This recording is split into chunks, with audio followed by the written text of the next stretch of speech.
کتاب تشخیص افتراقی چرچیل به چه نکاتی می‌پردازد؟ کتاب تشخیص افتراقی چرچیل دارای چندین بخش است. اولین بخش تظاهرات بالینی نام دارد. در قسمت اول به درد شکمی پرداخته شده است.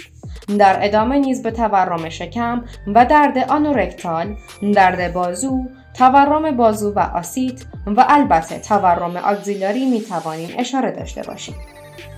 دردهای پشتی به طور کامل بررسی شدند و بیماری‌های پستان و قفسه سینه، کلابینگ، کما و گیجی نیز مطالبی تخصصی مثل بقیه موارد در این کتاب آورده شده است.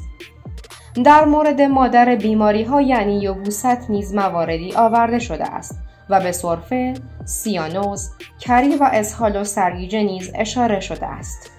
در فصل بعد نیز به دیسفاژی، تنگی نفس، اختلالات گوش، اختلالات چشم و دردهای صورت پرداخته شده است.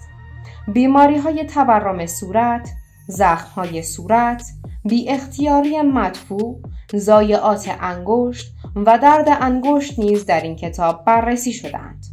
از موارد دیگر می توانیم به دفرمیتی پا و قوزک و درد پا، زخم‌های پا، ناهنجاری‌های راه رفتن اشاره داشته باشیم. بیماری‌های دیگری شامل گواتر، تورم کشاله ران، ژنیکوماستی، هماتمس، هماتوری، هموپتزی و توهم می باشد و انواع دفرمیتی های دست، انواع سردردها نیز و افزایش فشار خون، انسداد روده، زردی، درد و تورم فک، اختلالات مفصل و تورم کلیه اشاره دارد.